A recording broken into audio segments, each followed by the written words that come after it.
sëriñ béere yi may waaju nekk a ngi koy dawal sëriñ saa ngi koy jaabal murit yaa ngi koy dawal kajoor a ngi koy neexal bawal fa bismillaahi barkeb borom Tuuba asalaamaaleykum mbokk yi ni teewlu ñu ngi leen di siyaara fas yéene dikk ak yéen ci li nga xam ne mooy yóbbalub màggal gi ñu koy toxale ci tiirub sëriñ Alaaji Mbàkke bi ñuy wax garabug Tuuba mi ngi toll ci nettalib téeméer ak juróom fukk ak juróom-ñeent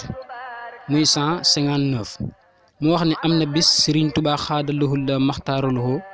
ne nattu baa ngi waaj a ñëw ku def gis ku bëgg ñu topp la dangay daw aw ci yoon wa te ne ku dem ma dem ku demul ma dem boo ko defee ku fasoo dem day daw jot la rekk waaye mëtu la tàyyeel aw yoon ku ci nekk ne bala maa dem ñu dem ku fasoo dem bu demee daw wàcc la ku bëgg a am dangay def loo am joxe ko ne yàlla boo yoree la nga yor te sab xol néeg koo joxe yàlla du bàyyi kenn mu di la jox dara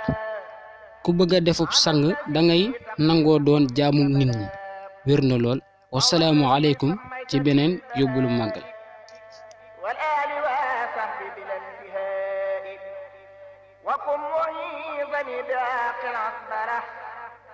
وانشر علينا بركات البسملة